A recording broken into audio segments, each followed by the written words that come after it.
IPL champion হওয়ার পরে মোহনবাগানের পরবর্তী লক্ষ্য হলো সুপার কাপ চ্যাম্পিয়ন হওয়া। পূর্ণ শক্তির দল নিয়ে গোয়া পৌঁছে গেছে মোহনবাগান সুপার কাপ চ্যাম্পিয়ন হওয়ার জন্য। মোহনবাগান গ্রুপে যেসব টিমগুলো আছে তারা হলো ইমামি ইস্টবেঙ্গল, চেন্নাই এফসি আর Dempo sporting club. Real Kashmir নিজেদের দল তুলে নেওয়ায় ডেম্পো স্পোর্টিং ক্লাবকে সুযোগ দেওয়া হয়েছে সুপার কাপে খেলার জন্য।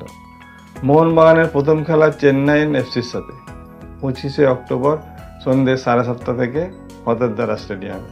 মোহনবাগানের দ্বিতীয় ম্যাচ 28শে অক্টোবর ডেম্পো স্পোর্টিং ক্লাবের সাথে সন্ধ্যে 7:30 থেকে। এই ম্যাচটাও ফতেরদারা স্টেডিয়ামে অনুষ্ঠিত হবে। আর মোহনবাগানের তৃতীয় ম্যাচ মোহনবাগানের চিরশত্রু মোহনবাগানের রাইভালরি ইমামি ইস্টবেঙ্গলের সাথে 31শে অক্টোবর সন্ধ্যে 7:30 থেকে। সব ম্যাচগুলোই কিন্তু আপনারা জিও হটস্টারে দেখতে পাবেন। ধন্যবাদ জিও হটস্টারকে সুপার কাপ ম্যাচ দেখানোর জন্য। আর একটা তথ্য ইস্টবেঙ্গলি সমর্থকদের দিয়ে দিই, যারা ট্রফি নিয়ে কটাক্ষ করছেন তাদেরকে বলে দিই, আইএফএ শিল্ডটা কিন্তু এখন মোহনবাগান দপ্তরেই আছে, মোহনবাগান অফিসে আছে।